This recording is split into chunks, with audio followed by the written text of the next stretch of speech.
Thank you very much also for the invitation for us to share our views.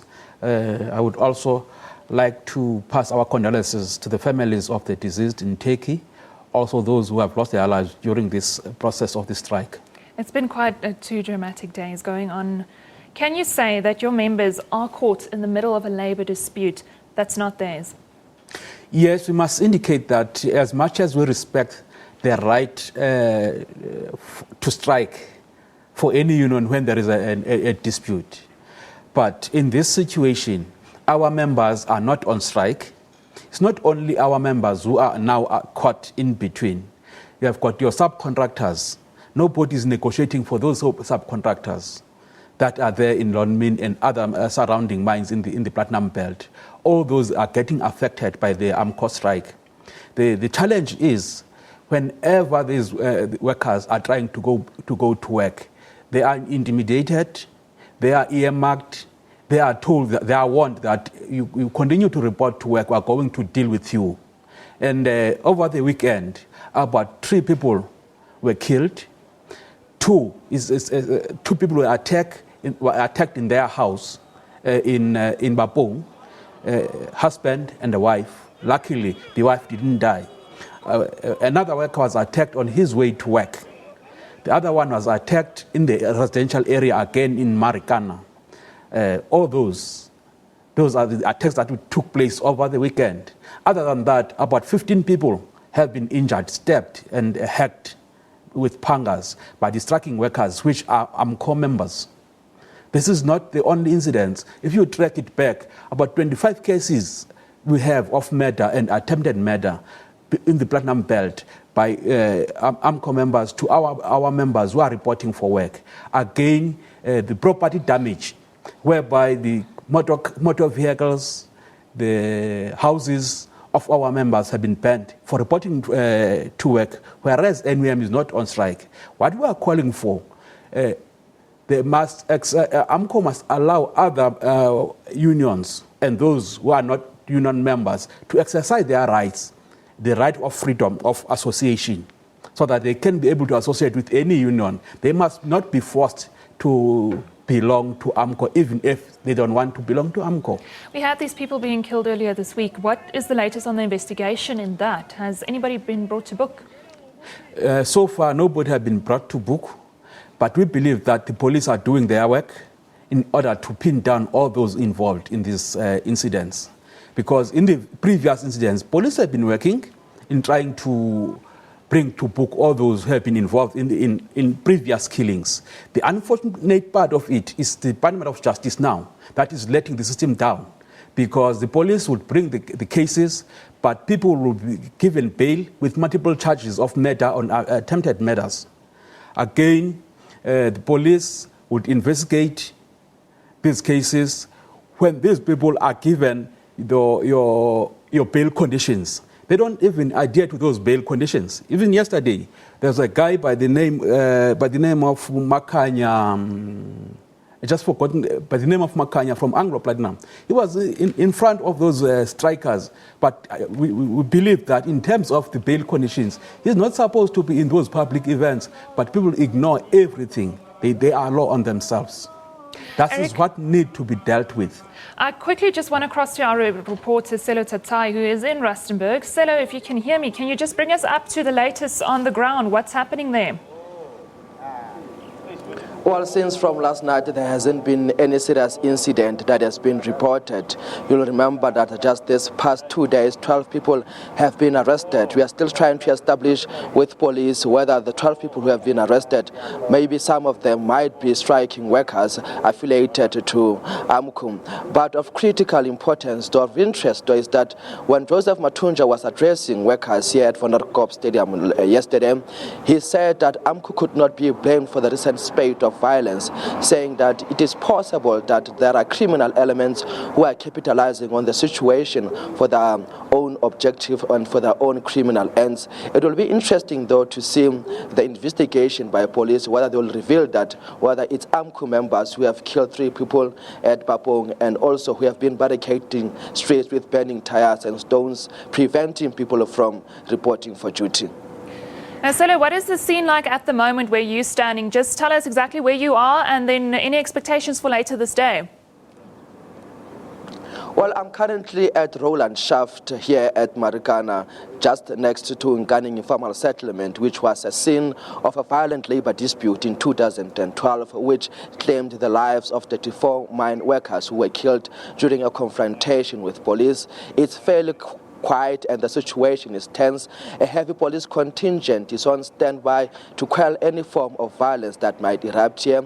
You'll remember that just yesterday, cars belonging to non-striking workers were pelted with stones and some of them were set alight. We have been told now that at Impala, workers they are in support of their colleagues here at Marikana and saying that they'll not report for duty. You'll remember that Impala is one of the mines which has bypassed AMCU and taken their latest wage offer directed to its employees through SMSs. Many of AMCU members are saying that they'll not be responding to that particular instruction by their employer through SMSs to report for duty. Sello, thank you so much for joining us. And that was Sello Tatai in Rustenburg, our SABC reporter. Eric, I just want to get back to you. AMCU is demanding 12,500 Rand. What is the current wage for miners, and is the demand sustainable according to the opinion? According to our view, there's nothing wrong when the AMCU demands 12,500. The challenge is whether is it achievable or not. For instance, ourselves, even in the Platinum Belt, we have been negotiating in Anglo Platinum.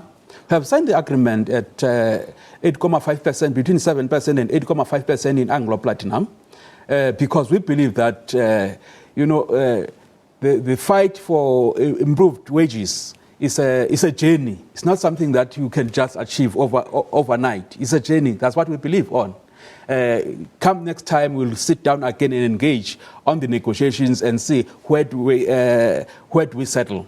In terms of whether it is realistic or not, it will be difficult for me because I don't know the pockets of the employers. But I believe that that's why I'm saying that this is a journey.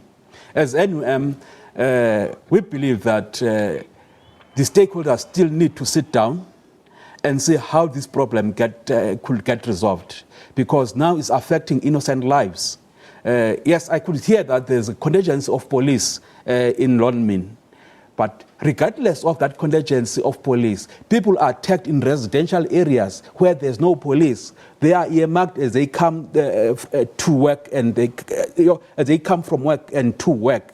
They get attacked now alone in the residential areas. Therefore, there's a need of comprehensive approach of how the companies and boards are going to deal with those who are eager to report for work. We know we have met with a number of even AMCU members.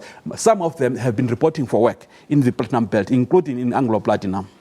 What would the use of negotiations be if you just put 12,500 in the beginning and the end of every sentence? That's why when you negotiate, you've got your opening demand, you've got your settlement demand, where you settle in terms of negotiations. We think that is what is lacking in this period of negotiations, which we think that the stakeholders that are there must be flexible enough to engage and understand each other so that there can be settlement that could be reached that will not affect other stakeholders that are not in the negotiating team. Now, we just spoke to Sello. The police, they are there. But the problem is workers going home at night. There's a desperate need to return to work. What is the mood like in the NUM at the moment? We have been out encouraging our members to report for duty because NUM is not on strike. We have been doing that. Unfortunately now, with this environment now that is there now, it is very difficult because our members were harassed. Their houses on Sunday night were torched. Number of our members' houses were torched. We have to remove our members from the hotspot areas to safe areas. As we speak now, some of our members have to be taken out of that environment to the safe area. That is on our expenses. Anyway, the companies are just relaxed, saying that they just want people to come to work. Then just lastly, just your advice and your plea for the people and the parties involved in this ongoing dispute. Our advice will be those who are on strike must allow those who are not on strike to report for duty, because for them not reporting on duty is absent without permission. That's the first case. Number two, workers must be allowed to exercise their freedom of choice, because now once AMCO sees the decline is on its membership, always there must be violence, so that people must be intimidated not to resign from AMCO and join NUM. Three, on the negotiating team, I think that these negotiations have been going for too long. It's either the negotiations now are getting, they are breaking negotiations and go to another session, which we may call it maybe team building or whatever, and then come back fresh. Or AMCO look at the settlement, whether the settlement is possible or not, because we have been engaging with members, including AMCO members, who are saying, no, we don't mind, we can take the current offer, because we are starving as we speak now. But when you go to the mass meeting, you get to a different environment. Anybody who speaks against 12,000 or who speaks to the settlement get harassed. Now people are scared to speak against 12,500 as a settlement now. Eric, thank you so much for joining us, and good luck for the rest of the day. That was Eric Gcilitshana joining us. He's the National Secretary of Health and Safety at the National Union of Mineworkers. Then let's just take a look at what you've been saying on social media. Of course, a lot of comments concerning the platinum strike. Imagine having to choose between earning a living to feed your family and staying away from work to avoid the risk of death. Hashtag platinum strike. Unionists are one of the biggest fraudsters in South Africa. Both AMCU and COSATU lie to largely economically illiterate workers. That's one person's opinion. Hashtag bring back our jobs. Hashtag bring back our freedom. Hashtag platinum strike. Obviously, the hashtags to follow today if you want to get involved in this conversation. Taitwa police will ensure that the constitutional rights of miners are protected. Hashtag Marikana. Then platinum strike. I'm worried about the rules of negotiations in terms of give and take. The rule of law is really compromised. Remember, you can send us your tweets at SABC Newsroom, then also on our Facebook page. Just send us pictures and let us know what you're thinking. We love it to put it on our show and just to engage with that. Then just before the break, let's have a look at what's making headlines on the front pages of the world this morning. The New York Times is still covering the story of the abducted Nigerian schoolgirls. Of course, it's a global concern at this stage. And then you'll also find a story on the September 11th Memorial Museum at Ground Zero, which is finally opening today. Then all of the Turkish headlines this morning focusing mainly on the rescue operations currently underway as they continue to search for survivors after an explosion and fire deep inside a coal mine, which killed at least 274 in the country's worst ever mine disaster. All of these front pages are available on our Newsroom Facebook page, where you can have a more in-depth look at them. Then after a short break, we take a look at the latest developments in the Oscar Pistorius trial. This is Newsroom on SABC News.